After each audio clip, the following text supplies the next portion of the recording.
Buenos días, ¿me escuchan?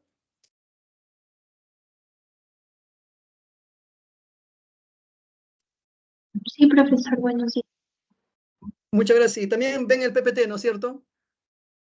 Sí, profesor. Ya Buenos está, días. gracias.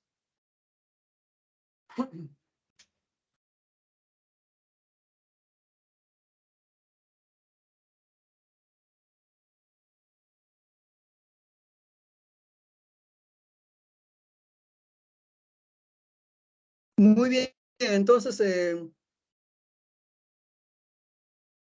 primer lugar, ¿no? Buenos días con todos.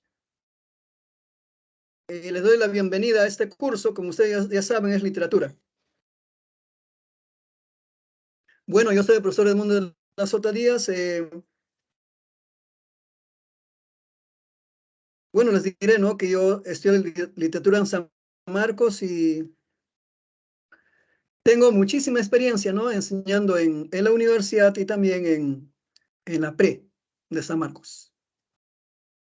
Así que vamos a compartir pues en este ciclo de verano, que es un ciclo súper intensivo, ¿no? Porque dura poco tiempo. Este curso que es básicamente, ¿no? Recordar historias. La literatura es básicamente historias, ¿no? Historias de ficción. En la literatura todo es posible. Lo que en la vida real no es imposible, en la literatura sí es posible, ¿no? Gracias a la ficción. Entonces, como ustedes saben, esta es la primera sesión, ¿no? Semana 1, y entonces allí en la carátula aparece los temas de hoy día, ¿no? Vamos a recordar unos conceptos básicos de literatura. Luego vamos a hablar de la literatura universal, de la más antigua, ¿no? La griega. Y recordaremos someramente, ¿no? 3 obras: la Ilíada, la Odisea y Edipo Rey. Bueno, acá vuelve nuevamente, ¿no? El contenido mucho más detallado.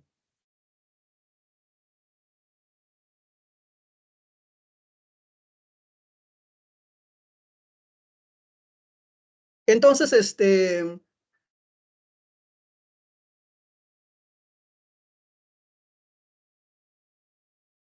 acá hay un personaje muy importante.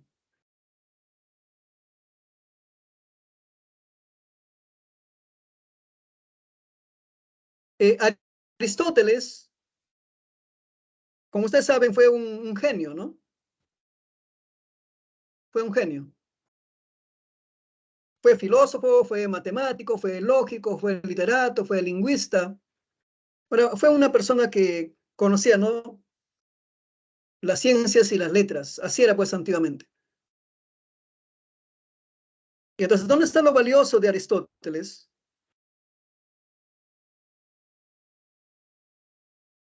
Él fue la primera persona que estudia las obras literarias griegas de su tiempo.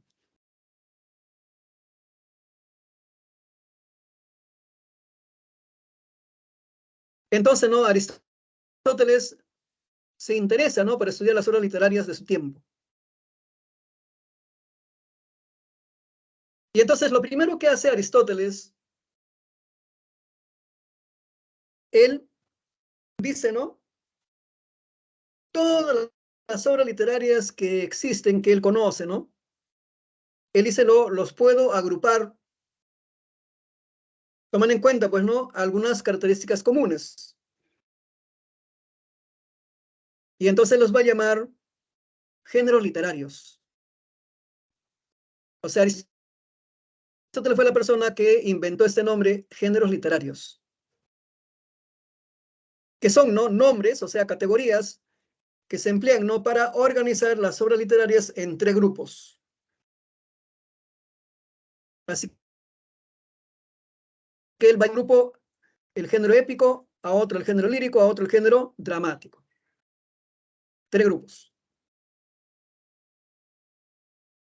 Y nos dejó un libro, ¿no? Llamado La Poética. Ustedes pueden ingresar a Google Académico y buscar, ¿no? La Poética de Aristóteles, que está en PDF, se lo pueden bajar. Es un libro de más o menos de unas 70 páginas, muy interesante porque nos habla de géneros literarios, de figuras literarias, nos habla, ¿no?, de la Ilíada, la Odisea y el teatro.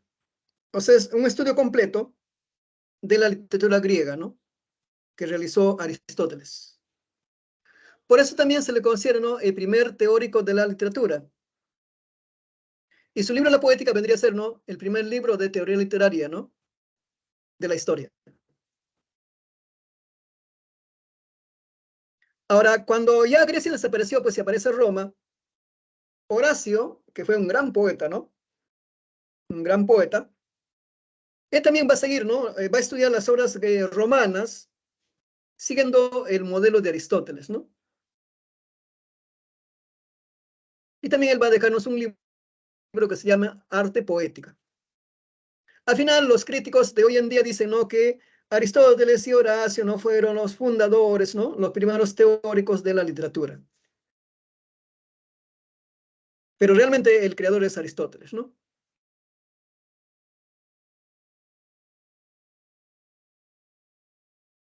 Ahora, géneros literarios. Épico, lírico, dramático. Al épico también se le conoce como narrativo hoy en día, ¿no? A la lírica también se le conoce como poesía. Y a la dramática también se le conoce popularmente como teatro. Y son obviamente diferentes, ¿no? El género épico dice esencialmente narrativo, claro, ¿no? Su rasgo más importante es su narratividad. Su narratividad. Describe objetos, personajes, ¿no? En este caso dice el autor tiene una mirada objetiva de las cosas, ¿no? O sea, es alguien que está mirando, ¿no? Alguien que está ahí como un espectador, ¿no?, viendo lo que sucede. Y va contando lo que ve. Ejemplos que coloca Aristóteles, ¿no? La Ilíada y la Odisea como obras épicas. Y claro, ¿no? Horacio habla, ¿no?, de la Eneida. La Eneida. Y claro, ¿no? Hasta hoy día vale, ¿no? En la Edad Media, por ejemplo, ¿no?, el poema Cid sería un género épico. Las novelas y cuentos, ¿no?, que se escriben a partir del siglo XV pertenecen, ¿no?, al género épico. O sea, todas las novelas, por ejemplo, de García Márquez, de Vargas Llosa, ¿no?, pertenecen al género épico. Y claro, todos los cuentos también.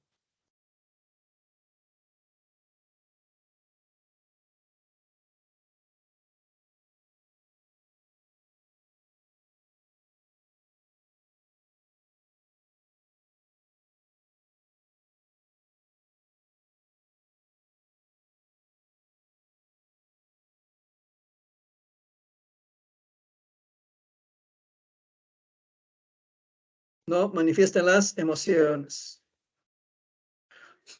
¿Me escuchan, por favor? ¿Me confirman? Sí, profesor. Ah, ya, porque parece que se ha ido el internet. Entonces, en la lírica está lo que se llama popularmente la poesía. Entonces, ¿no?, Aristóteles dice, por ejemplo, los poemas de Safo de Lesbos no pertenecen al género lírico, ¿no? O los poemas que le cantan a los Juegos Olímpicos de Píndaro le pertenecen, ¿no?, o pertenecen al género lírico.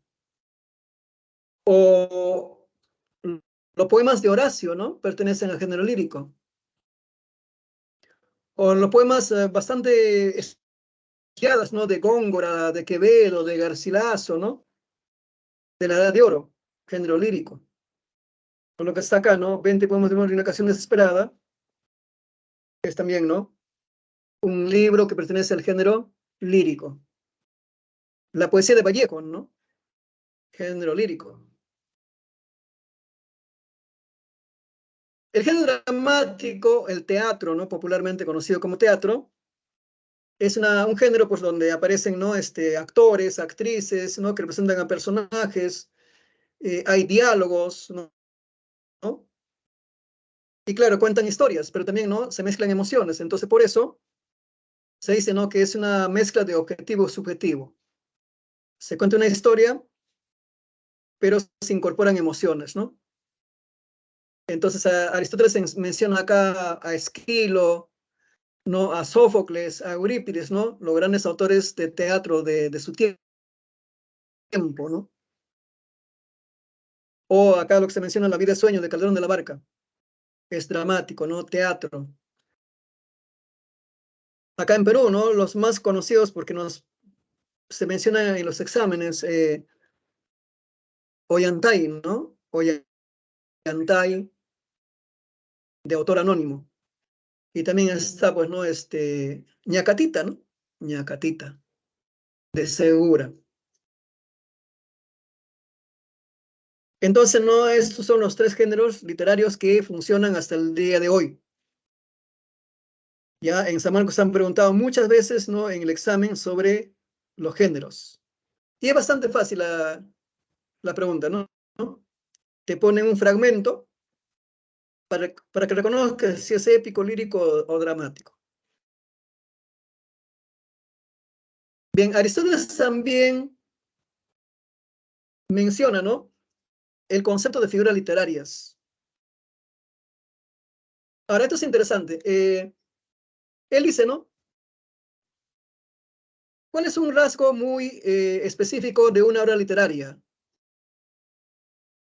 Si lo comparo, por ejemplo, ¿no? Con un libro de historia. Porque en un libro de historia se puede contar la guerra de Troya. En el libro de literatura también se puede hablar de la guerra de Troya. O sea, el tema es lo mismo. ¿Pero en qué se diferencian? Bueno, Aristóteles le dice, ¿no? En la literatura, para contar las historias, lo que hacen, ¿no? Usan un lenguaje muy bonito. O sea, un lenguaje poético, ¿no? Un lenguaje.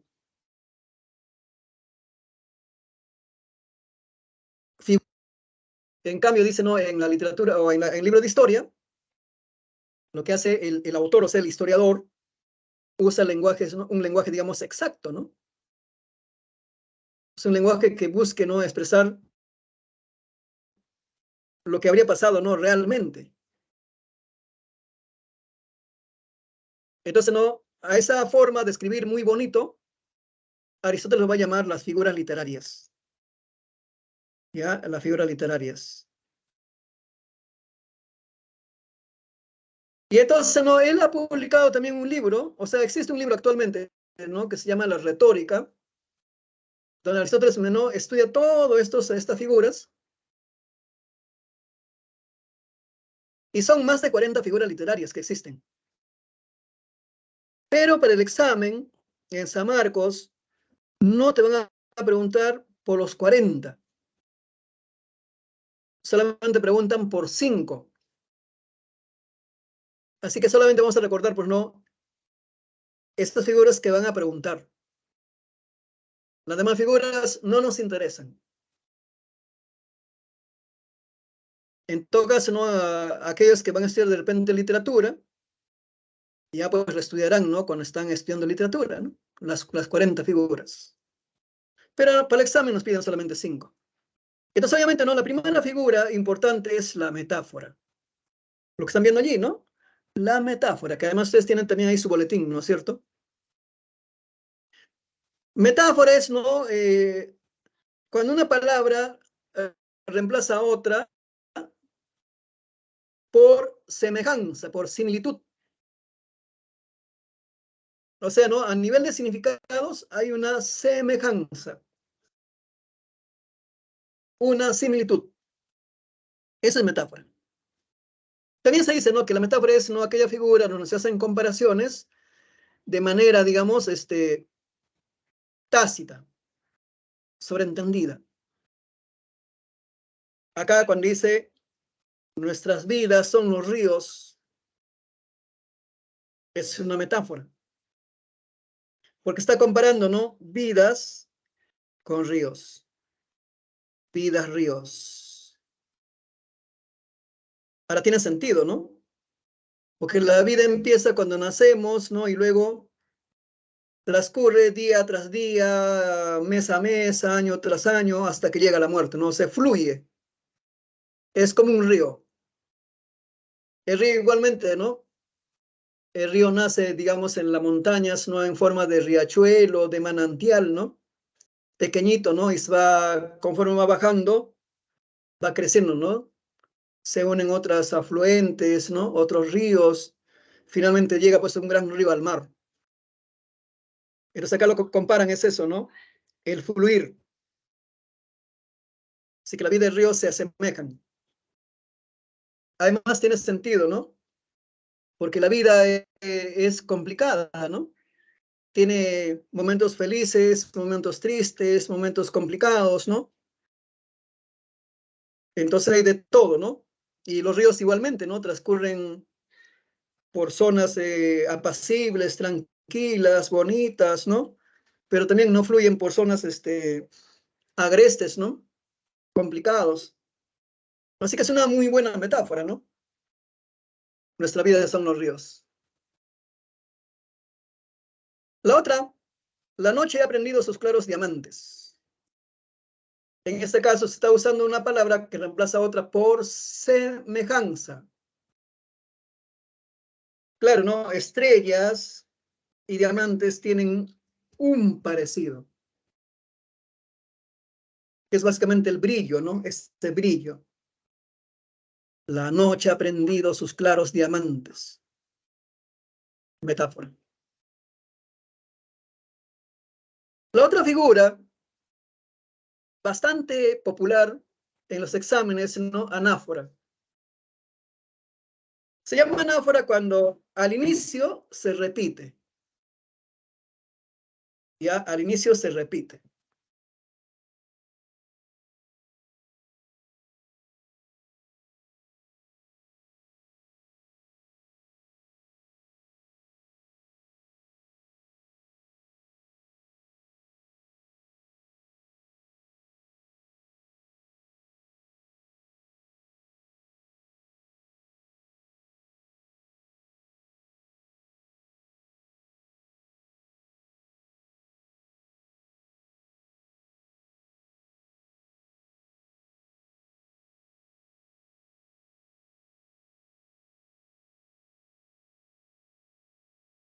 A ver, seguimos. Anáfora entonces estaba diciendo, ¿no? Cuando una palabra se repite al inicio. Diríamos mínimo una, no podrían ser más. Acá dice, no perdono a la muerte enamorada, no perdono a la vida de 70, no perdono a la tierra ni a la nada, ¿no? Acá se repiten 4 palabras, así que anáfora. Pero basta que se repitan una. No querrán volarlo, querrán romperlo, querrán matarlo, ¿no? Querrán. Anáfora. También puede ser, dice, en forma de oración. El fuego encenderá la noche, el fuego se esconde en la luna, ¿no? Inicia el juego, entonces, ¿no? Anáfora. Esto es facilito de reconocer, ¿no? El epíteto. Ahora, yo he visto que en el siglo que aparece de Palverano, ya no van a preguntar el epíteto, pero lo repasamos. Epíteto es un adjetivo, ¿no? Un adjetivo calificativo. Pero lo más interesante, ¿no? Es un adjetivo reiterativo. O sea, diríamos redundante. Por ejemplo, ¿no? Cuando dice roja sangre, la sangre obviamente es roja, ¿no? Pero en el poema cuando dice roja sangre suena pues así como más impresionante, ¿no? O acá, ¿no? Cuando dice el astuto Odiseo, bueno, todos sabemos que Odiseo era un astuto, ¿no? O sea, era su rasgo más importante o más famoso, el ser astuto. Así que la obra digan a cada rato, astuto Odiseo, astuto Odiseo, astuto Odiseo, pues es un epíteto. O Apolo, ¿no? Que es un dios griego, ¿no? El que viene de lejos. Claro, alguien diría, no, pero ahí no tiene, son varias palabras, claro, pero es un adjetivo en forma de frase, ¿no? Entonces, en la Ilíada repiten a cada rato, ¿no? Apolo, el que viene de lejos, Apolo, el que viene de lejos. Entonces, epíteto. Esto es interesante, vean. El encendido fuego. Obviamente la candela está pues ardiendo, ¿no? Justamente por eso se llama candela o fuego, ¿no? O llama. Entonces repetir, ¿no? El encendido fuego ya es una redundancia, ¿no? Pero así eran los epítetos. Ya, pero he visto que en el sílabo ya no van a preguntar por epíteto. P facilita también de reconocerse. Hipérbaton sí podrían preguntar. Es, ¿no? Cuando el poeta o el autor, el escritor, escribe, ¿no? Una oración en desorden. Porque en el lenguaje dicen, ¿no? La forma correcta de escribir una oración, primero sujeto, luego predicado. Pero en la literatura no interesa, ¿no? La lógica, sino la musicalidad. Entonces, ¿no? Cuando dice, en el cristal de tu divina mano, de amor bebí el dulcísimo veneno, es una oración que está, pues, ¿no? En desorden. Ha empezado por lo último, ¿no? O sea, si fuera lenguaje sería así, ¿no? Yo bebí el dulcísimo, dulcísimo veneno de amor en cristal de tu divina mano. Pero el poeta lo ha escrito así, ¿no? En desorden. Este es el más popular, ¿no? Aparecen en todos los libros.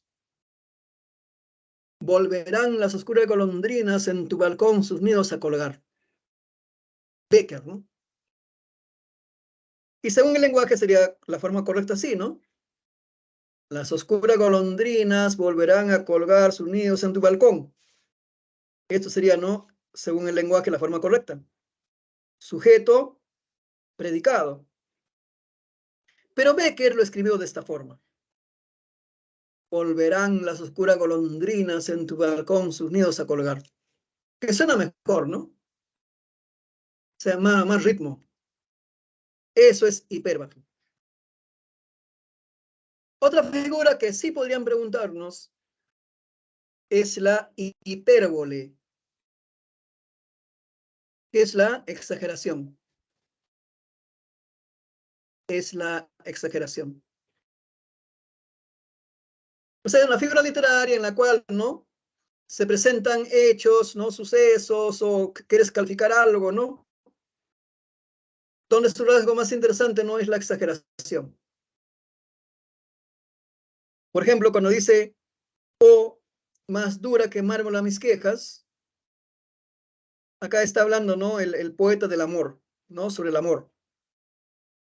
Entonces, no comparar la actitud de una chica que no le corresponde, lo compara con un mármol, ¿no? Más dura que mármol a mis quejas. Es una idea, pues, bastante, diríamos, imposible, ¿no? Porque todos los estudios químicos, ¿no? Físicos dicen, pues, que el mármol es, ¿no? El elemento más duro, ¿no? Entonces, que hay algo ya más duro que el mármol, imposible, ¿no? Exageración. O esta que dice, óyeme donde estés. Es una hipérbole, ¿no? O sea, escúchame, ¿no? Desde donde estés. Que sería imposible, ¿no? Por ejemplo, si yo estoy de repente, ¿no? En otra ciudad o en un lugar ya muy distante, pues no me va a escuchar por más que grite, ¿no? Pero suena bonito en poesía, ¿no? Óyeme donde estés. Por esta herida no solo sale sangre, me salgo yo. También es una exageración, ¿no? O sea, por una herida no solo sale la sangre, sino salgo yo. Claro, es una forma de expresar dolor, ¿no? Dolor. Que la sangre, ¿no? Está ligado a dolor, ¿no? Un accidente, un corte, ¿no? Y que obviamente no hay que curarlo de inmediato. Entonces, no, por la herida también no solo sale sangre, salgo yo. Entonces, hipérbole, ¿no? Hechos exagerados, que además sería imposible en la vida real, ¿no? Otra figura que sí podrían preguntarnos en el examen es el símil. Comparación o semejanza, ¿no? Entre dos términos. Comparación o semejanza entre dos términos. Ahora, acá hay que tener cuidado, ¿no? Muchas veces en el examen uno duda, ¿no? Si será metáfora o símil, porque son parecidos. Pero es fácil de diferenciar, ¿no? En una metáfora hay una comparación tácita. En cambio, un símil siempre se hace una comparación expresa, o sea, no se usan nexos de comparación. Comen naranjas, cambian besos, como las olas cambian sus espumas. Esto es interesante, ¿no? Vean. Cambian besos, como las olas cambian sus espumas. Ahí está el nexo como, ¿no? Una comparación. O sea, hace alusión, ¿no? A de que más o menos como que hay personas que dan besos, ¿no? Por todos lados. Y igual que las olas, ¿no? Cambian de espumas a cada rato, ¿no? O esta otra, ¿no? La luna es como un disco de plata, ¿no? La luna es como un disco de plata. La luna se asemeja a un disco de plata. La luna cual un disco de plata. La luna se parece a un disco de plata. O sea, siempre usa un conector, ¿no? De comparación. Cómo, asemeja, cuál, parece, ¿no? En cambio, la metáfora es, ¿no? Directo. Un ejemplo bastante fácil sería, ¿no? Cuando te dicen, eres una tortuga, es una metáfora. No, eres una tortuga, o sea que eres lenta. Y es diferente cuando dicen, ¿no? Eres lenta como una tortuga. Ahí está comparando, ¿no? Bien, entonces, estas son las figuras que podrían preguntarnos el examen. Ya les dije, ¿no? Que son más de 40, así que los demás no interesan. También vamos a recordar hoy día la literatura universal, ¿no? La edad antigua, la literatura griega. Bueno, primero, también se le conoce en los libros como clasicismo. Es la literatura la más antigua, ¿no? Que conocemos así, ¿no? Con pruebas, ¿no? Con libros que han quedado para nosotros. También, ¿no? Otras culturas también han hecho literatura, ¿no? Pero no han quedado muchos libros, ¿no? Como de los griegos. En el mismo Perú, ¿no? O sea, el Perú antiguo, o sea, de los incas o de la cultura, no sé, ¿no? Chimú o Nazca, pues lamentablemente no han quedado libros, ¿no? Historias, ¿no? Ha quedado algo mínimo, ¿no? Oralmente. Ejemplo, se imagina, ¿no? Si hubiera dejado al menos un libro, por ejemplo, ¿no? No sé, los moche, ¿no? O de Caral, por ejemplo, ¿no? Que se supone es una de las ciudades más antiguas de la historia, ¿no? No ha habido escritura, pues, ¿no? En cambio, la griega sí. Entonces, por eso le considera, ¿no? La original, ¿por qué? Porque, digamos, no es una de las primeras obras literarias, ¿no? O sea, una primera literatura que nos cuenta, ¿no? Cómo habría sido la vida, ¿no? Del hombre, del ser humano, ¿no? Cómo fueron sus guerras, sus aventuras, ¿no? Sus alegrías y tristezas, ¿no? Universal, universal. Porque esta literatura griega representa, ¿no? La forma del ser, del humano, ¿no? Que vale para toda la humanidad entera. Así que los griegos fueron geniales, ¿no? A través de su literatura, a través de sus personajes, de alguna forma, ¿no? Resumen la forma de ser, ¿no? Del hombre, ¿no? De todo, digamos, de toda la humanidad. Formativa porque, ¿no? Se convierte en clásico, pues, ¿no? O sea, en modelo. en modelo. Porque posteriormente, ¿no? En Roma, en la Edad Media, en Renacimiento, en Barroco, en todos los tiempos, esta literatura griega ha servido de modelo. Incluso hasta el día de hoy, ¿no? Muchos escritores en el mundo, hoy en día que estamos ya en 2024, siguen escribiendo, ¿no? Sus obras, sus poemas, sus novelas, sus obras de teatro, inspirados en literatura griega. Entonces, ¿no? Por eso también se le considera una literatura clásica, ¿no? O sea, clásico como modelo, como formativo.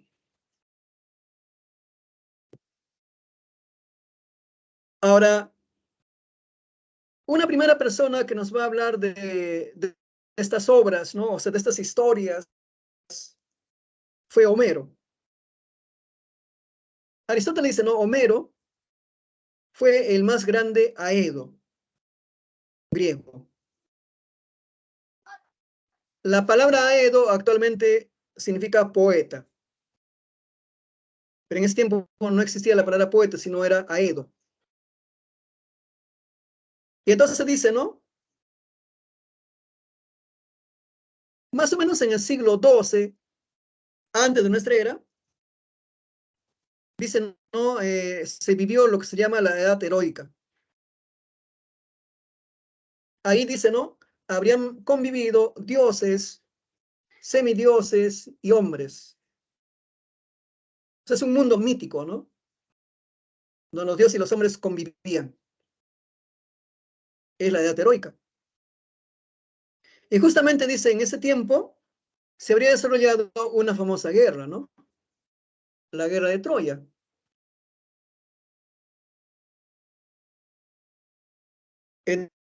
Entonces acá hay un mapa, ¿no? Que se puede ver Troya, ¿no? Acá ven, hay un mapa. Acá dice, ¿no? Asia Menor, acá está Troya, ¿no? Que era un lugar estratégico, ¿no? Para hacer negocios entre los europeos de ese tiempo, que era básicamente Grecia, ¿no?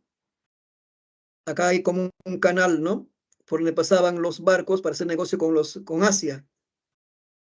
Entonces Troya era una zona estratégica, ¿no?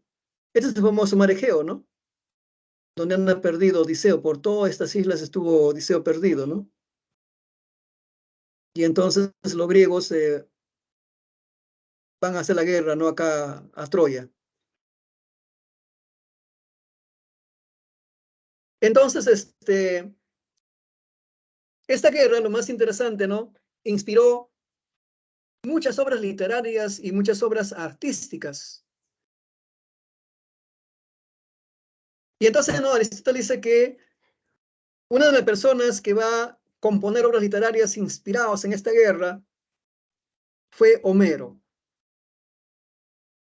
Y Homero vivió, según Aristóteles, más o menos en el siglo VIII, antes de nuestra era. O sea, no, la guerra habría sido en el siglo XII y Homero vivió en el siglo VIII, o sea, no 4 siglos después de la guerra. Y Aristóteles, ¿no? Cuando estudia estas obras, él vive en el siglo V antes de nuestra era, ¿no? O sea, Aristóteles vivió después de 3 siglos después de que habría vivido Homero. Y entonces lo más importante, ¿no? Homero fue la persona que habría compuesto la Ilíada y la Odisea, las dos grandes obras de la épica griega. Ahora dice, es un mundo aristocrático señalar, claro, ¿no? Porque en estas obras aparecen dioses, semidioses y héroes, ¿no es cierto? O sea, humanos héroes, ¿no? Y son mayormente reyes, ¿no? Reyes, nobles, ¿no? La Ilíada y la Odisea están divididos en 24 capítulos, ¿no? Pero como está escrito, o sea, compuesto, ¿no? Porque primero, no, fue primero compuesto oralmente en versos, por eso 24 cantos. O también lo llaman rapsodias, ¿no? Que son sinónimos. Entonces era una composición en métrica, ¿no? O sea, en hexámetros. Dice que era una métrica antigua en lengua griega, ¿no? Y claro, la figura que más se usaba dice que era el epíteto, ¿no? Porque es una obra para oyentes. Luego, ¿no? Posteriormente le van a dar escritura, ¿no? O sea, al principio la Ilíada y la Odisea fueron obras para oyentes. Entonces, la primera obra griega es la Ilíada, ¿no? Según Aristóteles. El tema central, ¿no? La cólera de Aquiles y sus fatales consecuencias. Sus temas, la guerra y sus efectos, ¿no? La mortalidad del hombre. Ahora, la Ilíada nos va a contar 51 días del último año de la guerra. Eso es interesante. O sea, en la Ilíada no nos van a contar toda la guerra que habría durado 10, ¿no? 10 años. A mí sería demasiado, ¿no? ¿Te imaginas que, no, que te cuenten 10 años de guerra? ¿Cuántos libros serían? ¿Cuántos tomos de libros? Además no sería muy interesante, ¿no? Porque hay pasajes que no son tan, no, diríamos que hay pasajes no tan atractivos. Entonces, ¿para qué lo voy a contar? Entonces, Homero eligió contar solamente una partecita, ¿no? De la guerra, o sea, 51 días del último año de la guerra. Entonces, cuando tú lees la Ilíada ya, ¿no? Está sobreentendido que la guerra ya tiene ya más de 9 años y que no había ningún ganador, pues no estaban igual. Entonces la Ilíada empieza, ¿no? Con una pelea entre dos griegos, ¿no? Agamenón y Aquiles, ¿no? Agamenón y Aquiles. Bueno, acá lo curioso es que estos jefes griegos tenían sus esclavas en la guerra. Ahora también es interesante, ¿no? Dice que la guerra era de día, de noche obviamente descansaban. Entonces era como un trabajo, ¿no? Así que amanecían, se supone que tomaban desayuno, ¿no? Y luego se iban a la guerra, ¿no? Peleaban ahí, si morían, pues, ¿no? Y si no, si seguían vivos, regresaban ya, ¿no? En la tarde a sus campamentos, ¿no? Ahí estaban las esclavas esperándolos,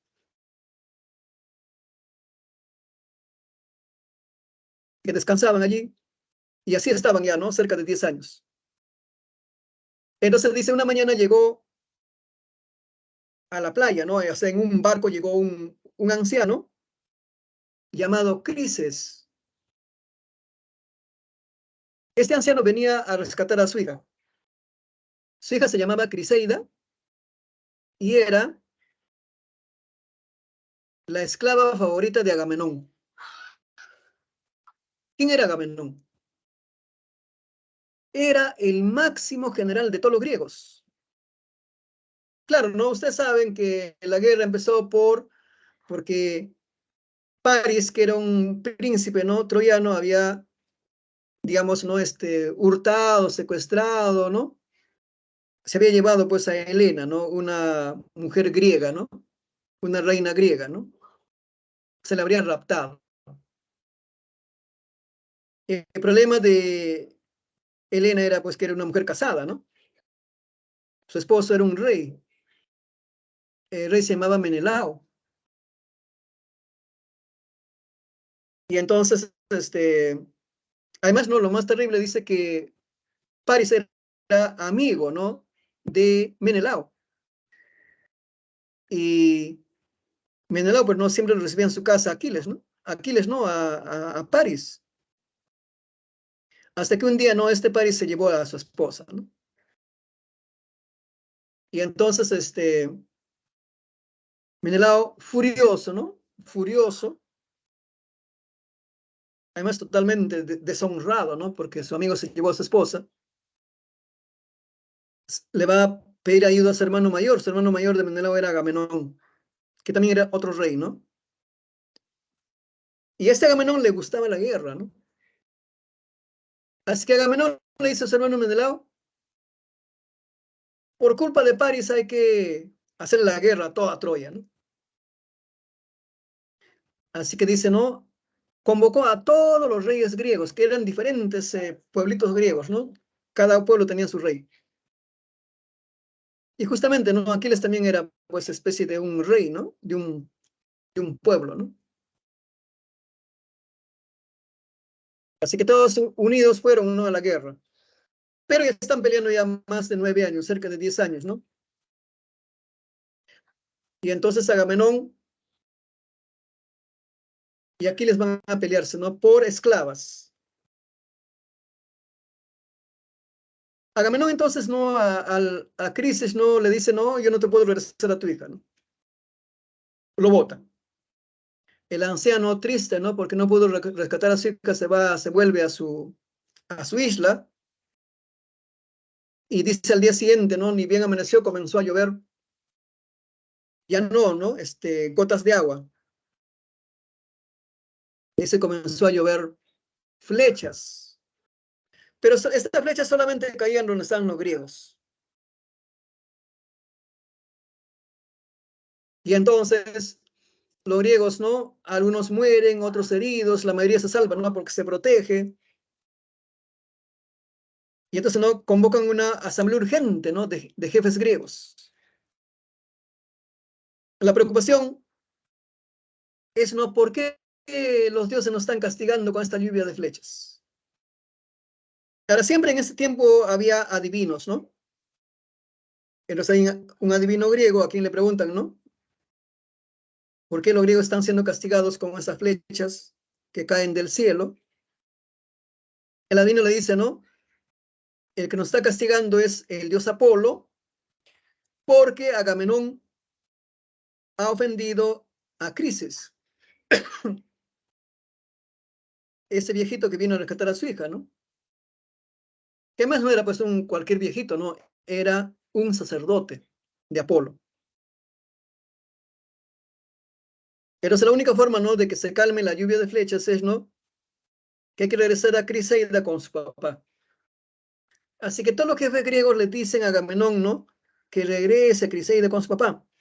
Agamenón pues no quiere, ¿no? Porque es el jefe, ¿no? Es soberbio, ¿no? Autoritario.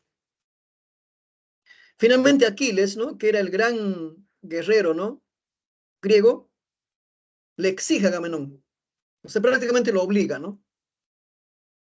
Y Agamenón no tiene otra salida que regresar a Criseida con su papá. Y claro, ¿no? Se calma la lluvia de flechas. Pero ahora Agamenón comienza a reclamar, ¿no? Que él como jefe, ¿no? Máximo de todos los griegos, no puede quedarse sin su esclava favorita. Y entonces Agamenón, como además era un tipo así bien, ¿no? Vengativo, pues era un tipo violento, ¿no? No, él decide quitarle pues a Aquiles, ¿no? A Briseida, que era la esclava, digamos, de Aquiles. Y Agamenón, ¿no? Digamos, prácticamente arrancha, ¿no? A Briseida, ¿no? Y se lleva con él. Y Aquiles, obviamente, ¿no? Se enfrenta a Agamenón. Pero hasta acá, ¿no? Es terrible, ¿no? Dos amigos, dos compatriotas, Agamenón y Aquiles, comienzan a pelearse. Ahora, claro, ¿no? La culpa lo tiene Agamenón. Ahora, claro, ¿no? Si se pelean, Aquiles lo va a matar a Agamenón. Porque Aquiles, no se olviden, es un semidios. Además, no es considerado el más grande guerrero griego, ¿no? Lo va a matar a Agamenón, que es su jefe, ¿no? Pero cuando está por golpearlo, por matarlo, aparece su mamá de Aquiles, ¿no? La diosa Tetis, ¿no? Ella le va a decir a su hijo, no, tú no puedes matarlo, le dice, ¿no? Porque otras manos van a matar a Agamenón. Entonces Aquiles no puede hacer nada, ¿no? Se queda allí con la cólera, con la furia. Y entonces lo que hace Aquiles, ¿no? Decide abandonar la guerra. Él dice, no, yo estoy peleando acá ya cerca de 10 años y a mí los troyanos no me han hecho nada, ¿no?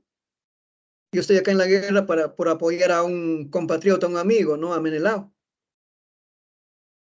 Y encima, mira, Agamenón cómo me trata, ¿no? Se me ofende. Así que Aquiles, ¿no? Molesto, al día siguiente se retira de la guerra, ¿no? Se va con toda su gente, ¿no? Con todo su ejército.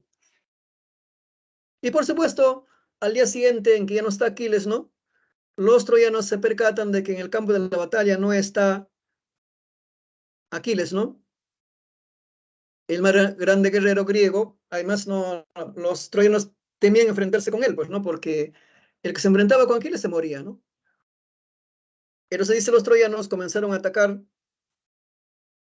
a los griegos ya, ¿no? Para ganar la guerra de una vez. Y así, ¿no? Durante algunos días, los troyanos mataron y mataron y mataron a los griegos. Esa noticia llega a oídos, ¿no? De Aquiles, que está en una isla descansando, ¿no? Entonces ahí está Patroclo, pues, ¿no? El gran amigo de Aquiles. Patroclo se conmueve, ¿no? Al saber de que muchos de sus amigos que él dejó vivos, ¿no? Ya están muertos. Entonces Patroclo decide volver a la guerra, ¿no? Para ayudar a sus compatriotas, ¿no? Para vengar a los amigos muertos. Y por supuesto Aquiles le dice, no, bueno, no, si tú quieres ir, ve, ¿no? Regresa a la guerra, ¿no? Y Aquiles le dice, no, llévate mi armadura. Yo no lo voy a usar, ¿no? De ese modo, dice, pues al día siguiente, ¿no? Regresó al campo de la batalla, aparentemente Aquiles. Todos pensaron que había vuelto Aquiles. Ahora, claro, era Patroclo. Ahora, Patroclo dice que estaba, o bueno, Patroclo sabía, ¿no? De que si se muere Héctor, que era el máximo jefe, ¿no? Guerrero de los troyanos, que era un príncipe, no era el hijo mayor del rey Priamo, ¿no? Que era un viejito que ya no peleaba, no solamente podía mirar. Entonces no estaba escrito de que si se moría Héctor, ese día también iba a morir, o comenzar a morirse, ¿no? Troya. Entonces Patroclo decide, pues, no, que la guerra acabe de una vez, ¿o no? Para que espera más tiempo. Decide enfrentarse de frente con Héctor, ¿no? Ahora, por supuesto, Héctor pensaba que era Aquiles, ¿no? Y hay un momento, ¿no? En que pelean frente, 1-1, ¿no? Aquiles contra Héctor. Y de pronto, ¿no? Aquiles está a punto de matarlo a Héctor. Y entonces los dioses intervienen, ¿no? Porque realmente ustedes saben que no es pues Aquiles, no es Patroclo, ¿no? Que está con su armadura de Aquiles. Entonces un dios, ¿no? Obviamente invisible, ¿no? Empuja a Patroclo, ¿no? Antes que logre matar a Héctor. Y entonces Patroclo se cae de espaldas. Y al caerse, ¿no? Se le abre su casco. Y entonces Héctor no lo reconoce, ¿no? No era Aquiles como él pensaba. Es Patroclo. Y por supuesto Héctor se llena de furia, ¿no? De saber que estuvo a punto de morirse, ¿no? A manos de Patroclo. Que según Héctor, pues no merecía matarlo, pues, ¿no? Bueno, que te mate Aquiles estaba bien, ¿no? Pero Patroclo no. Y entonces Héctor lo mata a Patroclo. Ha muerto Patroclo. Y por supuesto, ¿no? Esa noticia va a llegar a la isla donde está descansando Aquiles y su gente, ¿no? Entonces Aquiles nuevamente no se llena de furia. Entonces interesante, ¿no? A principio la furia es porque se pelea con Agamenón. Ahora la furia de Aquiles es, ¿no? Por la muerte de Patroclo, su gran amigo, ¿no? Y claro, Aquiles se arrepiente, ¿no? De haber dejado la guerra, ¿no? Por pelearse por una esclava. Bueno, se arrepiente, ¿no? De haber permitido que Patroclo vuelva a la guerra, ¿no? Él solo, ¿no? Así que Aquiles va a volver a la guerra, ¿no? Para vengar a Patroclo. Y entonces al día siguiente ha vuelto el verdadero Aquiles a la guerra, ¿no? Ahora, por supuesto, Aquiles sabe, ¿no? Que si matas a Héctor, pronto caerá la ciudad de Troya. Porque así estaba escrito. Y entonces nos dice ese día Aquiles mató a decenas de troyanos, ¿no? Claro, los troyanos buscaban impedir, ¿no?, que Aquiles se acerque a Héctor, ¿no? Porque todos saben, ¿no? Si se muere Héctor, va a morir, pues, la ciudad. Bueno, finalmente Héctor decide enfrentar a Aquiles, ¿no? Porque Héctor era también, pues, un gran guerrero, ¿no? No era un cobarde, ¿no? Le pide a su gente, ¿no?, que lo dejen, que no mueran por él. Entonces llega un momento, ¿no?, en que va a ser una batalla de 1 contra 1, ¿no? Aquiles contra Héctor. Y es una escena poética, ¿no? Porque todos los troyanos no están ahí en su ciudad amurallada, ¿no? Ahí en las paredes, ¿no? En las murallas, ¿no? Ahí están todos los troyanos, ¿no? Viendo cómo abajo va a pelear 1 a 1 Héctor contra Aquiles. Y los griegos obviamente también hacen como un semicírculo, ¿no? Para ver cómo pelean, ¿no? Y claro, no solamente miran, sino alientan, ¿no? Es una escena poética, dos grandes guerreros frente a frente, ¿no? Aquiles por los griegos, Héctor por los troyanos. Y claro, ¿no? Aquiles era un semidios. Héctor era humano, totalmente humano, 100% humano. Pero Aquiles, diríamos que tiene, ¿no?, un poder. Y Héctor es valiente, ¿no? No le teme. Y se enfrentan. Y claro, Aquiles termina matando a Héctor.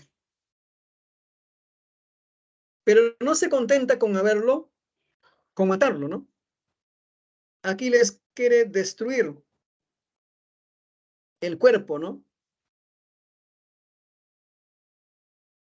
del difunto. Dice que lo amarró, ¿no?, de los talones del cadáver y lo amarró a su carreta, ¿no? Y le hace dar N vueltas por todo, ¿no?, esa zona de la batalla, buscando destrozar, ¿no?, el cuerpo del difunto. Pero los dioses protegen el cuerpo del difunto, ¿no? Porque Héctor ha sido un gran ser humano, ¿no? Un gran guerrero. Y no sería correcto, ¿no?, que su cuerpo se destroce, ¿no? Finalmente, Aquiles va a entregar el cuerpo, ¿no?, de Héctor a su papá, ¿no?, al anciano Príamo. Y la obra termina con los funerales de Héctor, que duran, ¿no?, más o menos una semana de ceremonias, ¿no? Ahora, claro, Homero dice que Héctor se merecía, ¿no?, este tipo de funeral, porque fue un hombre extraordinario.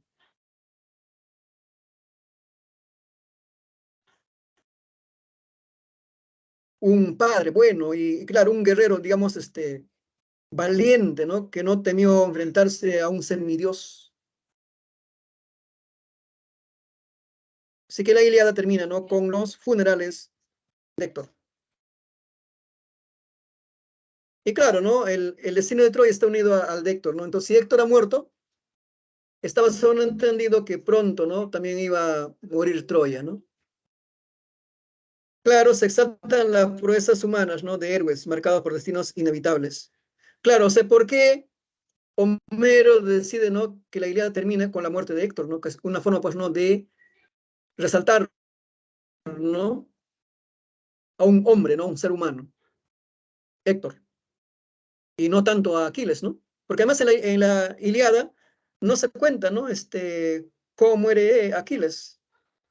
Porque, bueno, Aquiles está vivo, pues, ¿no?, en la Ilíada, ¿no? Y claro, ¿no?, la vida es una lucha constante, ¿no? Claro, ¿no? Bueno, claro, la vida es eso, ¿no? Desde que uno nace hasta que llega la muerte estás en constante lucha, ¿no? Que sería, pues, trabajar, estudiar, ¿no? O sea, ¿no? Vivir, digamos, es una lucha constante, ¿no? Ahí estaría lo metafórico de la obra, ¿no? Y luego la Odisea es, ¿no?, algo así como la continuación de la Ilíada, ¿no es cierto? Es como una continuación.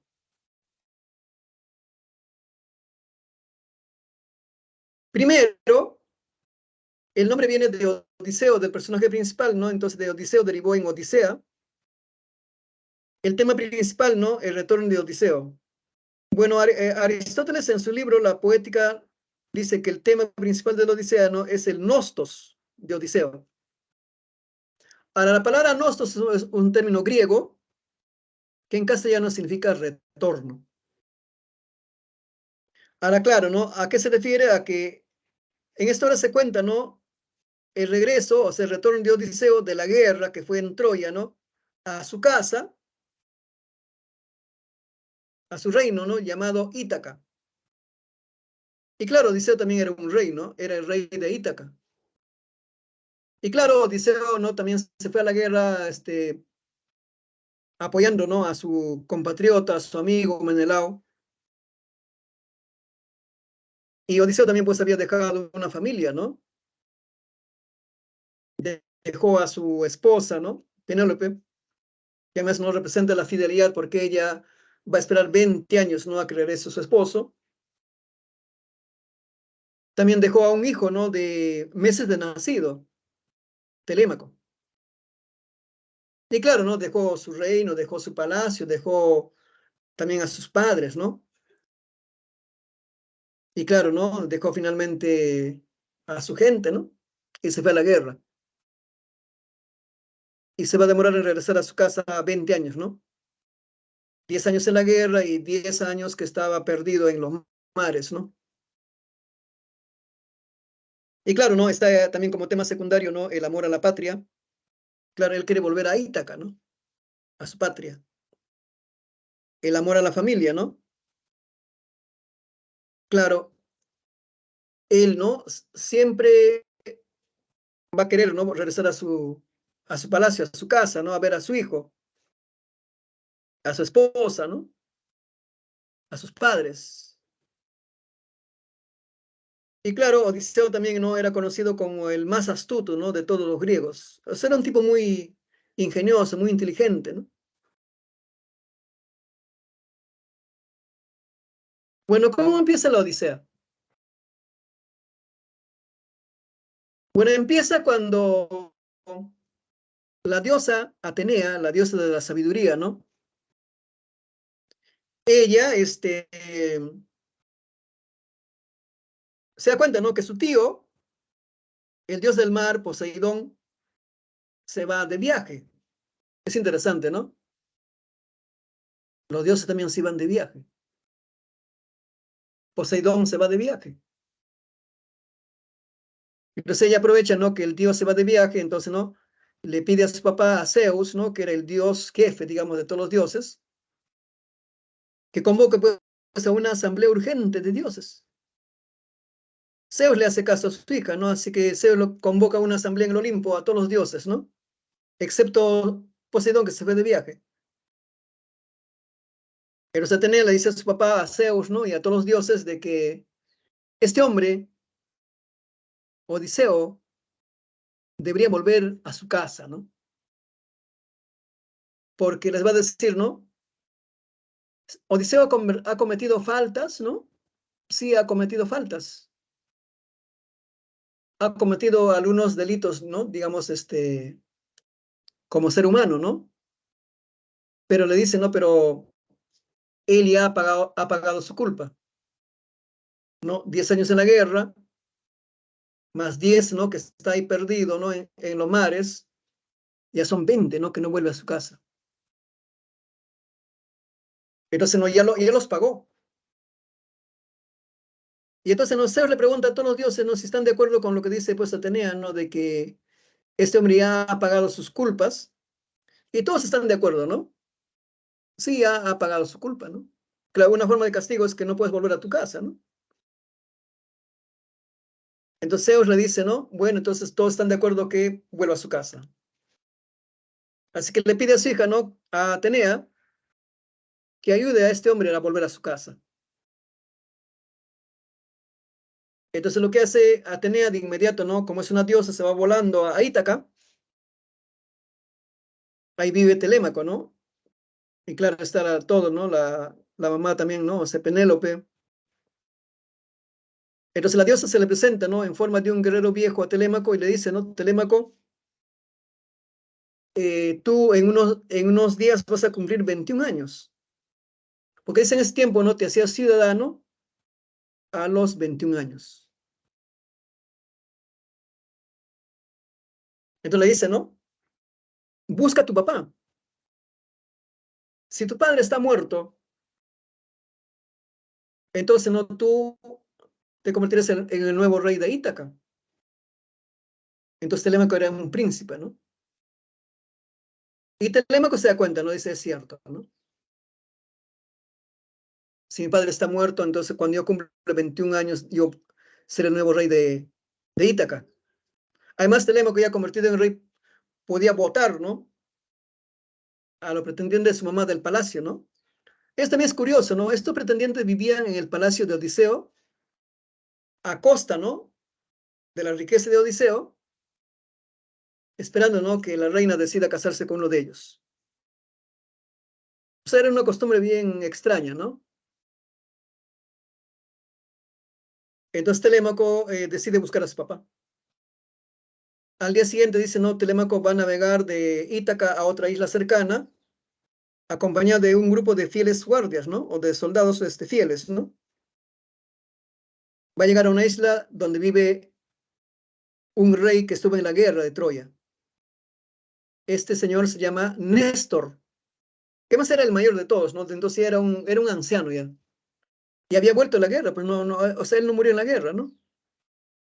Así que Néstor lo recibe a Telémaco, se alegra, ¿no? De encontrarse con Telémaco, que es el hijo de su gran amigo Odiseo, ¿no?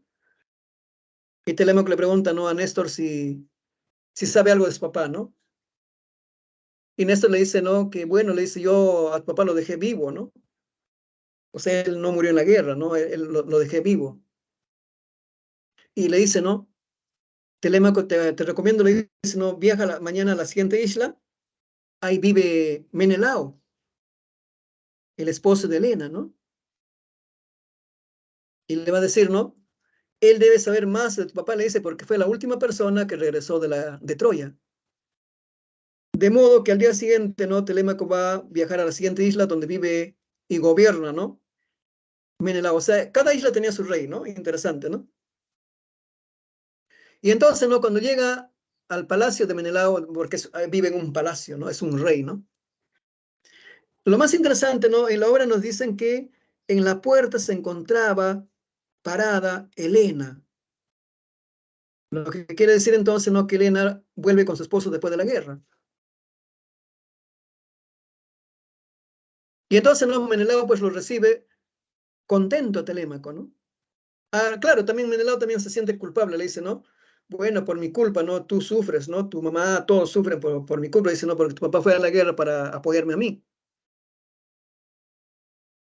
Y entonces Telémaco le pregunta a Menelao, le dice, no, ¿y qué sabes de mi papá, no? Y entonces Menelao le va a dar una gran noticia. Le va a decir, Telémaco, hace una semana pasó acá por mi isla un pescador y me contó que vio vivo a tu papá. Y Telémaco se alegra, pues, ¿no? Él no conoce a su papá realmente, ¿no? Él iba a tener 21 años. Y se acaba de enterar, ¿no? De que su papá está vivo. Lo han visto hace una semana. ¿Y dónde lo vieron? ¿En qué parte? Menelao le dice, ¿no? Este señor me contó que a tu papá lo vio vivo en la isla Ogygia, donde gobierna Calipso, una diosa, ¿no? Del mar, una de las diosas del mar, ¿no? Porque en ese mundo había muchas diosas del mar. Y claro, Calipso era hija de Zeus. Entonces, esta es una gran noticia, pues, para Telémaco, ¿no? O sea, su papá sí está vivo.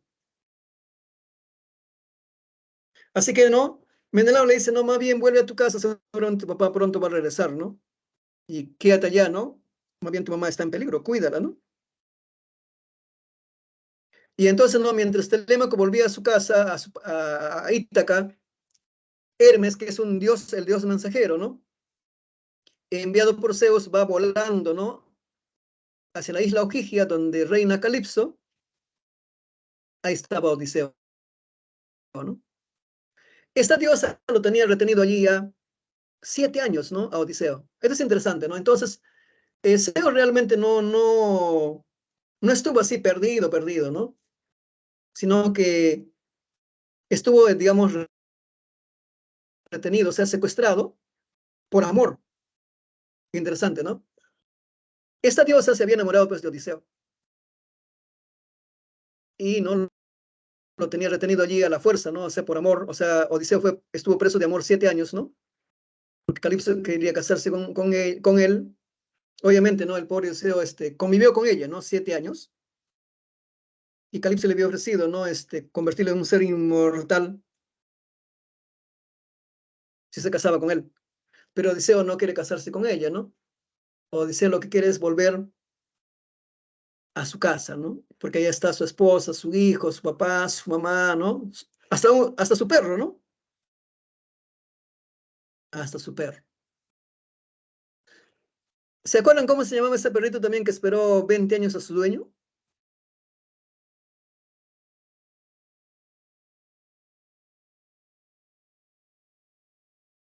¿Alguien sabe cómo se llamaba este perrito?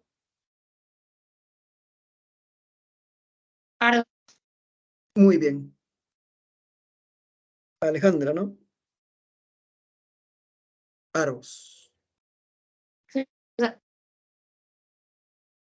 Argos, ¿no? Sí.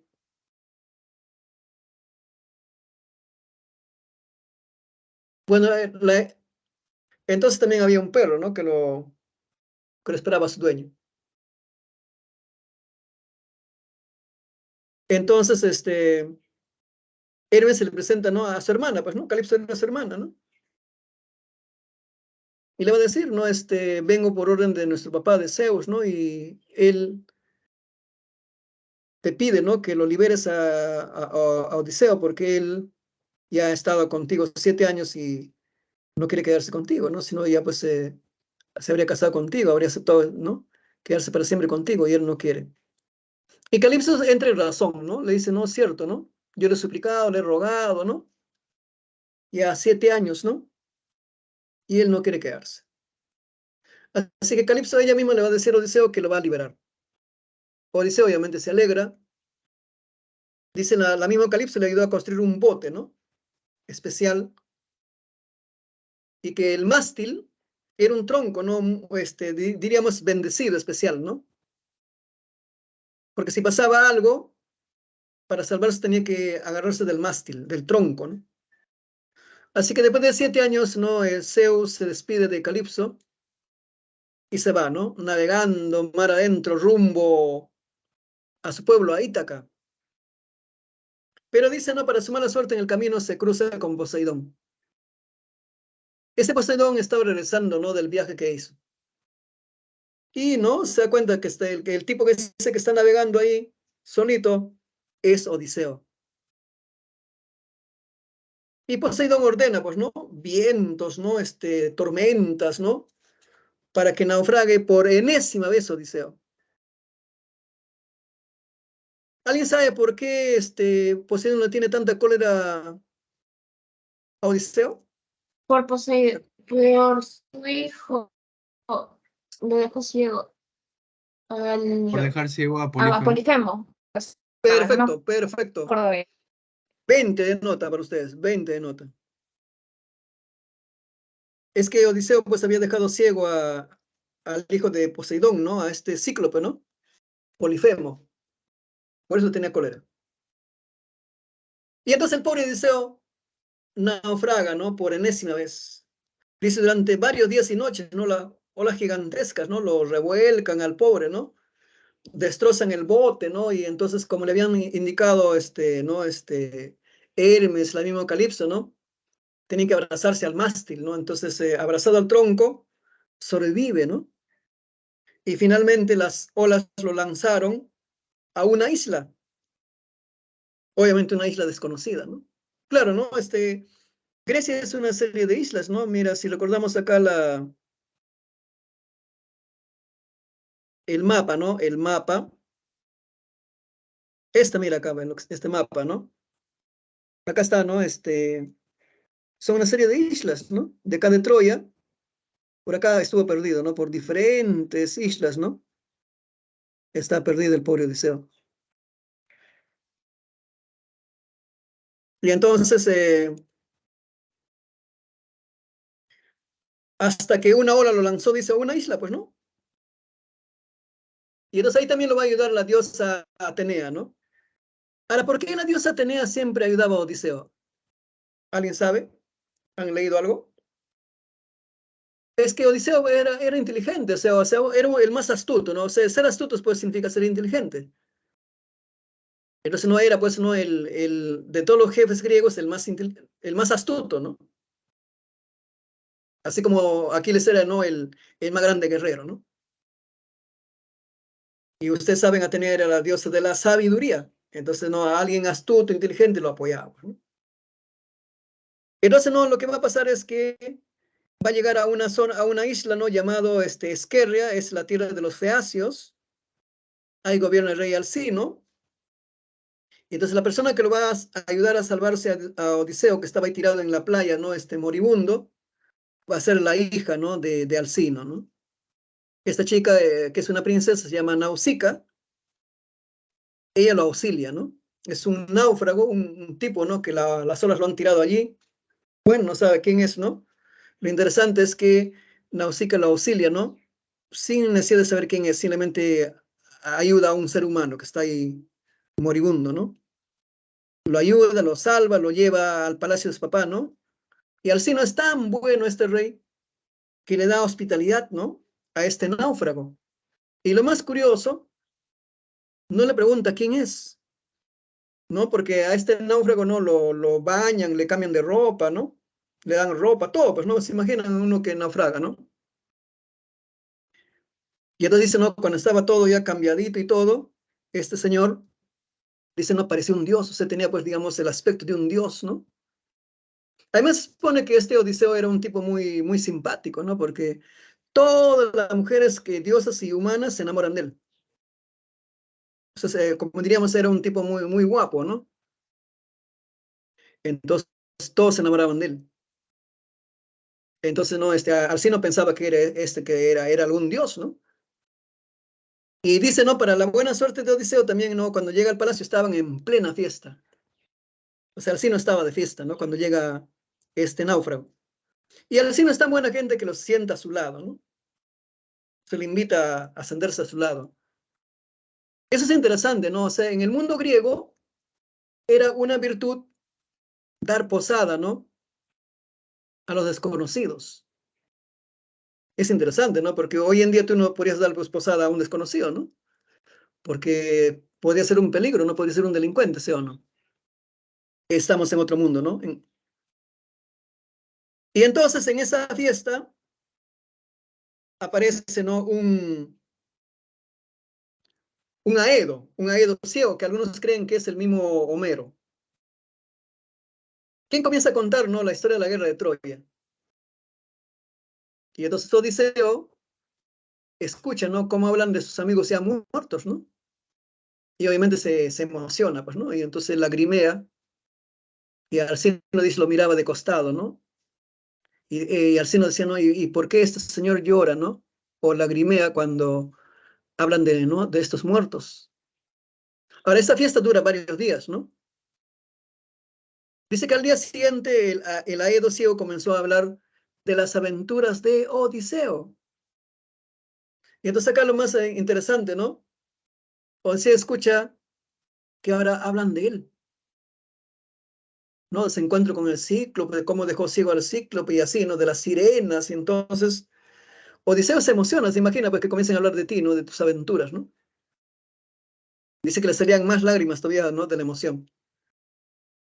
Y entonces Alcino no se aguanta las ganas de preguntarle, ¿no? Claro, el pacto era, ¿no? Tú no tenías por qué preguntarle a tu huésped quién era, ¿no? Pero Alcino no se aguanta las ganas, ¿no? De preguntarle, dice, no, bueno, dice, bueno, yo te he dado todo lo que tengo, ¿no? Y claro, voy a romper el pacto, le dice, ¿no? Pero como lloras tanto, ¿no? Cuando hablan de Odiseo, ¿por qué lloras? Le dice, ¿no? ¿Por qué te emocionas tanto? Y Odiseo le dice, pues es que yo soy Odiseo. Entonces esta noticia, obviamente, ¿no? Es la gran noticia, ¿no? En esa fiesta. El más emocionado es Alcino. Él va a decir, no, miren, ¿quién está acá a mi lado, no? ¿Pueden imaginarse quién es? Mira, es Odiseo, el divino Odiseo, es el que está acá con nosotros. Y toda la gente dice, ¿no? Emocionado de ver que estaba ahí Odiseo con ellos. Y claro, todo el mundo, ¿no? Lo conoce Odiseo, ¿no? Y entonces el rey Alcino ordena, ¿no? Que duren más días la fiesta, ¿no? En honor a Odiseo. Y lo más interesante a nivel de la narrativa es que Alcino le pide, ¿no? A la Edo Ciego que ya no siga contando la historia de Odiseo, sino le pide al mismo Odiseo que él mismo cuente la historia, o sea, que cuente su historia él mismo. Y Odiseo obviamente, ¿no? Va a aceptar encantado, ¿no? Contar su propia historia, ¿no? Y entonces lo más curioso, cuando tú lees la Odisea, cuando llegas más o menos a la mitad, ¿no? De la obra, como que se vuelve a repetir de nuevo todo, ¿no? Bueno, yo cuando leí este libro en el colegio, bueno, al menos en mi tiempo yo leí emocionado porque, bueno, en mi tiempo pues no había internet, ¿no? Y entonces, una forma de atractivo, ¿no? Para un escolar era leer. Entonces que comencé a leer la Odisea y cuando llegué más o menos a la mitad de la obra, como que se repite de nuevo, ¿no? Entonces, en un principio yo pensé que el libro de repente estaba fallado, ¿no? Y lo habían vuelto a pegar, algo así. Pero cuando comencé a investigar bien, me di cuenta de que no estaba fallado, de que era así. De que la primera mitad te lo cuenta, ¿no? Una voz omnisciente, ¿no? O sea, un narrador omnisciente, o sea, alguien, ¿no? Que sabe la historia. Y luego de la mitad ya te va a contar el mismo Odiseo, o sea, ya en primera persona, ¿no? Entonces, es una técnica, ¿no? Que ya usa Homero. Así que esas técnicas de cinematográficas que ustedes han visto en muchas películas, ¿no? Que juegan con la forma como se cuenta, ya lo conocía Homero, ¿no? Entonces fue un tipo genial, ¿no? Homero. Así que él mismo dice, pues va a contar la historia, ¿no? Todo, ¿no? Hasta cómo llegó finalmente, ¿no?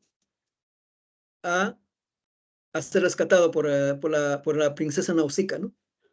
Y finalmente, el mismo Alcino va a ayudar, ¿no? A que este Odiseo regrese por fin a su casa, ¿no? A Ítaca. Porque dice que eh, la tierra de los Feacios era una isla que estaba cercano a Ítaca. Así que no, Alcino le presta un barco, ¿no? Y con sus soldados, ¿no? Hace que lo lleven a Odiseo hasta Ítaca y finalmente lo liberan, ¿no? Así que después de casi 20 años, por fin regresa Odiseo a su casa, ¿no? Obviamente, ¿no? La primera persona con quien se va a reencontrar va a ser con su hijo, ¿no? Con Telémaco. En todo caso, ¿no? Padre e hijo se van a conocer por fin, porque Telémaco se quedó bebé, ¿no? De meses. Ahora por fin conoce a su papá. Y también, ¿no? Había un personaje, el pastor, ¿no? Que cuida el ganado del rey, o sea, de Odiseo. También, ¿no? Va a reencontrarse con su amo. Y finalmente Telémaco le va a explicar a su papá todo lo que está pasando en el palacio, ¿no? Que ahí están los pretendientes de su mamá, ¿no? O sea, de Penélope. Y lo más terrible para Odiseo es enterarse que esos pretendientes son sus amigos, o sea, sus ex amigos. Así que Odiseo va a ir a matarlos a todos, ¿no? Obviamente no va a llegar a su palacio como Odiseo, ¿no? Porque lo reconocerían, o sea, no lo matarían, ¿no? Va a llegar disfrazado de mendigo. Ahí se va a encontrar con su famoso, con el perrito también, ¿no? Con Argos. Argos se muere, ¿no? De emoción de encontrarse con su dueño. Claro, era un perrito que tenía más de 20 años, ¿no? Dice que le dio tanta emoción que se muere, ¿no? Reventó el corazón de emoción. Y entonces, ¿no? La obra termina cuando Odiseo mata a los pretendientes, ¿no? Y se reencuentra con su esposa, ¿no? Después de 20 años. Fin de la historia. También Aristóteles nos va a hablar en su libro La Poética de la tragedia griega, no sé, del teatro griego. Entonces él dice que en Grecia, desde tiempos antiguos, ¿no? Había una costumbre, ¿no? Los pueblos griegos adoraban, le hacían ofrendas, fiestas a un dios llamado Dionisos, como está acá, Dionisos. Este dios era importante, ¿no? Para el griego común y corriente porque era el dios de la cosecha. Entonces, ¿no? La gente antigua pensaba, ¿no? Que si yo tengo una buena cosecha, ¿no? De diferentes productos, ¿no? O depende, ¿no? De la ganadería, ¿no? Era pues gracias a este dios. Y es una forma, ¿no? De honrar a este dios por la gran cosecha que he tenido. Era pues hacerle fiestas, ¿no? Hasta ahora se hacen fiestas, ¿no? A una serie de santos, ¿no? O la misma Navidad, pues se supone que es una fiesta, ¿no? En honor al nacimiento de Jesús, ¿no? Entonces, algo parecido también hacían fiestas ahí, ¿no? Pero en este caso Dionisos. Dice lo más interesante, ¿no? Era un grupo de jóvenes que bailaban y cantaban para este Dios, ¿no? Este era un coro, ¿no? Y este coro también era conocido como los machos cabríos, porque todos eran puros varones, porque era la cultura de ese tiempo así, ¿no? La costumbre era así, que actuaban solamente varones, y se disfrazaban con disfraces, ¿no? Confeccionados con pieles de cabra. Por eso también eran conocidos como los machos cabríos. ¿Por qué usaban no, disfraces con pieles de cabra? Porque según los griegos de ese tiempo, las cabras eran animales de los dioses, ¿no? Porque los dioses viven en las montañas y la cabra vive en las montañas. Ahora, obviamente, este coro, ¿no? De machos cabríos cantan unas canciones llamadas ditirambos. Y entonces Aristóteles dice, ¿no? Que el origen del teatro ya está en el ditirambo, o sea, de la tragedia, ¿no? En el canto coral a Dionisios. Así era, dice, ¿no? Durante mucho tiempo, hasta que un día un señor llamado Tespis va a cambiar, ¿no? Ya no va a ser el coro, solamente el coro, ¿no? O sea, imagínense 50, ¿no? Que bailan y cantan, sino que va a elegir a uno, que seguramente era el que mejor canta y baila, ¿no? Para que sea especie de director, ¿no? Entonces lo va a llamar corifeo, que también se le llama el solista. También va a ser conocido como el primer actor, porque la palabra actor significa el que responde. Y los demás, ¿no? Que quedan del coro van a ser llamados coreutas. Así que un día va a cambiar esto, ¿no? Ya no va a ser simplemente el coro, sino corifeo y coreutas. Y entonces cuando cantan y bailan, y es mucho más interesante, ¿no? Porque el corifeo canta una parte y los coreutas otra, y entonces un contrapunto, o sea, ya es un diálogo, ¿no? Y así nació, dice entonces, ¿no? Aristóteles, la tragedia. Ahora, claro, dice, ¿no? Finalmente llegó el siglo V, donde gobierna Pericles, ¿no? Y entonces Grecia ya no es un conjunto de reinos, sino se convierte en un imperio. Entonces Pericles lo va a declarar, ¿no? Esta costumbre de la fiesta de Dionisos en una fiesta nacional. Algo así como acá en Perú sería, pues, no, fiesta patria, es algo así, ¿no? Una fiesta nacional. Dice entonces, ¿no? Eran varios días de feriado, ¿no? Para que toda la gente, ¿no? Asista a ver estas representaciones teatrales, ¿no? Y obviamente, ¿no? Estas fiestas eran financiadas por la gente que tenía mucha plata, ¿no? Entonces, estos señores eran los coregas, ¿no? Los coregas. Acá se ve una imagen, ¿no? Son las ruinas, ¿no? De un local teatral de ese tiempo, ¿no? Que hasta ahora existe, ¿no? En Grecia, ¿no? Así que si ustedes en el futuro se van a Grecia de paseo, pueden ir a conocer una de estas ruinas, ¿no? Cómo eran estos locales donde se presentaban, ¿no? Estas obras antiguas. Claro, ¿no? Eran actores, ¿no? Puro varones que usaban máscaras, disfraces, ¿no? Si era un personaje mujer, igual, ¿no? Se disfrazaban con máscaras de mujer, ¿no? Eh, las escenas violentas solamente estaban sobreentendidas, ¿no? Porque no se podía ver. Y claro, porque era un mundo machista, las mujeres no actúan, ¿no? Ahora, finalmente, Aristóteles dice que no es que estos emperadores eran buena gente, ¿no? Que querían que la gente, el pueblo se divierta viendo obras, ¿no? Sino dice que tenían pues un fin político, ¿no? Que era la catarsis. O sea, era, ¿no? Decirle a la gente, mira, si tú actúas mal, te va a pasar esto, ¿no? Como le pasa pues a Edipo, ¿no? Entonces acá nos interesa Sófocles, quien vivió, ¿no? Justamente en el mismo tiempo que vivió Aristóteles. Aristóteles dice que Sófocles fue su amigo, fueron amigos. Interesante, ¿no? Se conocieron, fueron amigos. Y Sófocles presenta, ¿no? Obras ya de forma individual, ¿no? Porque más antes Esquilo le gustaba presentar 3 historias en uno, la famosa trilogía, ¿no?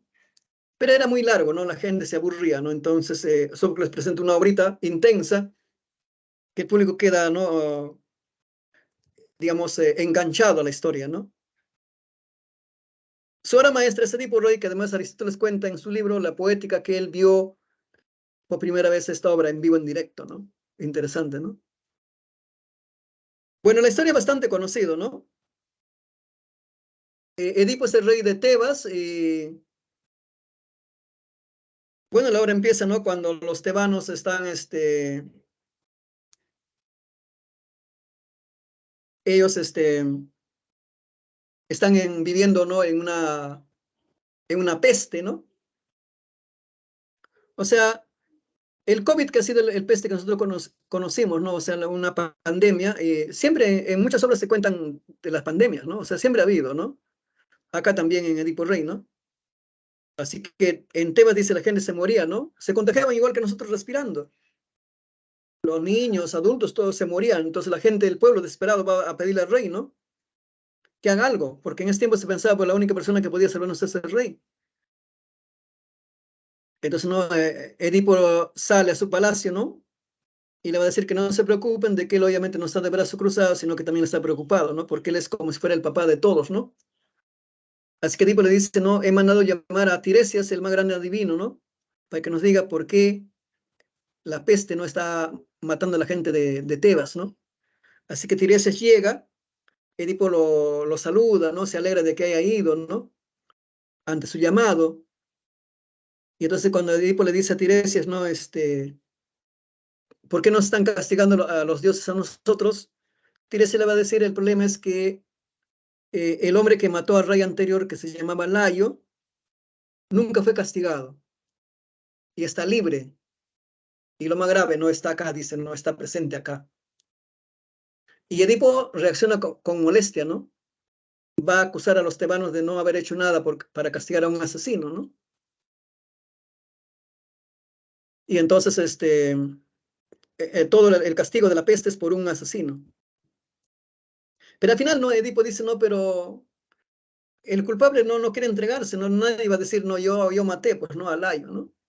Así que le pide a Tiresias que le diga de una vez, ¿no? ¿Quién es ese asesino? Así que Tiresias le va a decir, no, Edipo, el hombre que tanto estás buscando, eres tú mismo. Entonces Edipo reacciona con furia, ¿no? Va a decir, no, ¿han escuchado? Según Tiresias dice, yo he matado a Layo. Y Edipo dice, no, pero ¿cómo lo voy a matar yo si yo no lo conocía a Layo? Yo no conocía a Layo, le dice, ¿no? Y cuando yo llegué acá a Tebas, él ya había muerto. O sea, ¿cómo he matado a alguien a quien no conocía, ¿no? Y con quien nunca estuve. Entonces Edipo cree que esta es una calumnia, ¿no? Un complot que quieren acusarlo de asesino para sacarlo del rey, ¿no? Y entonces no comienza a insultar pues a Tiresias, ¿no? Ahora, Edipo se burla de Tiresias de que primero no es un viejo, ¿no? O sea, un anciano, pero no dice viejo, ¿no? ¿Qué sabes tú, viejo, no? Y segundo, se burla de que es ciego, ¿no? O sea, Tiresias no ve, pues, ¿no? Es ciego, o sea, ¿qué sabes, no? Si tú no ves. Y Tiresias molesto se va, ¿no? Ahí aparece entonces otro personaje interesante, el mensajero, ¿no? Este mensajero llega, ¿no? De un pueblo cercano llamado Corinto, viene buscando a Edipo y lo ve, pues, ¿no? Así, y se conocen, ¿no? Este mensajero ya es un señor, ya un anciano también, ¿no? Que conoce a Edipo desde que era bebé. Y entonces el mensajero dice, Edipo, he venido a buscarte, ¿no? Porque tu papá, ¿no? Tu papá ha muerto. Así que tienes que ir conmigo, le dice, ¿no? A tu patria. Su patria se llama Corinto, ¿no? Entonces Edipo, no, claro, ¿no? Por un lado llora, ¿no? Es papá muerto, pero luego también se alegra porque le dice, no, mensajero, dime, ¿de qué ha muerto mi padre? El mensajero dice, no, tu papá ha muerto, no, de vejez ya, ¿no? De vejez. Entonces Edipo dice, han escuchado, mi papá ha muerto de vejez, yo no lo he matado.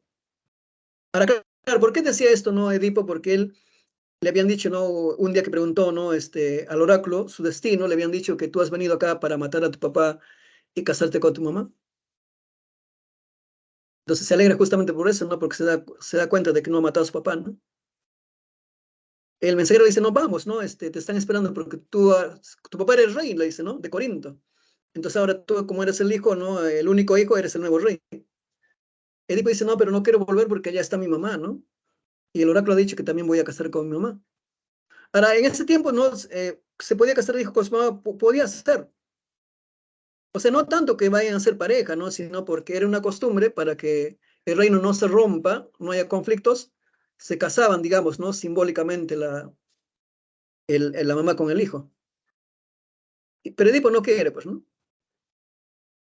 Dice, no, no quiero volver, mi mamá está allá, ¿no? Entonces el mensajero le dice, Edipo, no temas volver a Corinto, le dice, porque la verdad, la reina no es tu mamá verdadera. Y también, ¿no? El rey muerto tampoco así tu papá verdadero. Y obviamente para Edipo es un shock saber, ¿no? De que sus padres, ¿no? Que lo habían criado desde que nació, no eran sus padres. Entonces el mensajero le va a contar la historia de que él le va a decir, ¿no? Bueno, hace años cuando yo era pastor acá estaba trabajando de pastor, ¿no?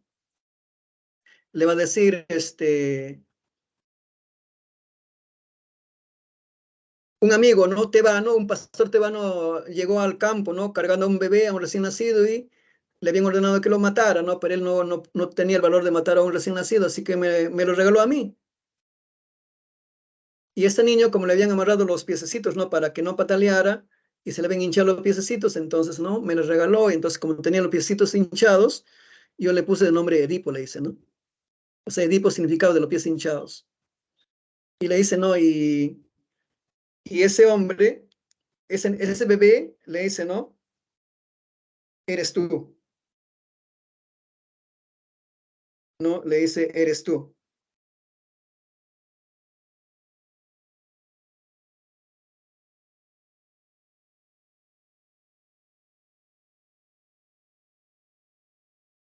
Y entonces, de ese modo,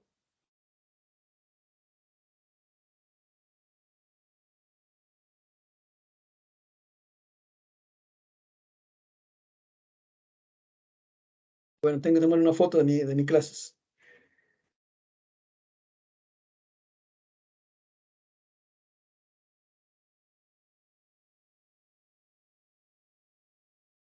Y entonces, en ese momento, Edipo se da cuenta, entonces, ¿no? De que él realmente había cumplido su destino, ¿no?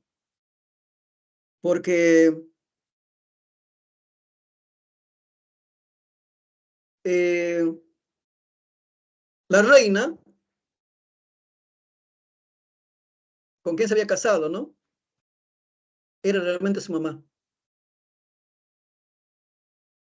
Yocasta, ¿no? Y luego recordó, ¿no? Que cuando él estaba llegando a Tebas, ¿no? Porque se había escapado de Corinto porque no quería matar a sus papás, ¿no? O sea, se había ido a otro pueblo, ¿no? Él recordó, ¿no? Que se encontró con un grupo de personas a quienes lo insultaron, ¿no? Se peleó y había matado, pues, a varios de ellos, ¿no? En defensa propia, ¿no? Y uno de esos muertos, el mayor de ellos, había sido su papá Layo, ¿no? Entonces Edipo se da cuenta que realmente lo que ha pasado es que él ha cumplido su destino sin saber, ¿no? O sea, mató a un hombre a quien no conocía, ¿no? Sin saber que era su papá, pero realmente era su papá. Y se había casado con la viuda, ¿no? Con la reina viuda, porque a él lo eligieron el nuevo rey, para que no esté el reino unido, ¿no? Yocasta se había casado con ella sin saber que era su mamá, ¿no? Y lo más terrible, ¿no? Ya tenían 4 hijos, 2 varones, 2 mujeres. Entonces acá lo impactante, ¿no? Es que los hijos de Edipo al mismo tiempo son sus hermanos, ¿no? Sus hermanos. Y entonces, para Yocasta, sus hijos, ¿no? Que tuvo con Edipo al mismo tiempo son sus nietos, ¿no? Entonces es terrible, ¿no? Edipo entonces había cumplido su destino. O sea, la idea más interesante, ¿no? Es que en este mundo griego el destino se cumplía implacablemente. No se podía hacer nada, ¿no? No había vuelta atrás. Bien, jóvenes, entonces de esta manera terminamos nuestra sesión. Ustedes tienen un boletín, ¿no? Lo leen y las preguntas los resuelven. Y yo a la siguiente clase, al primer minuto, les voy a dictar las claves, ¿ya? Porque acá en esta ocasión no... Así está, ¿no? No están las claves allí. La próxima semana, al principio, les voy a dictar las claves. Bien. De esta manera, entonces, ¿no? Terminamos nuestra sesión de clases de hoy día, la primera. Que tengan un buen día.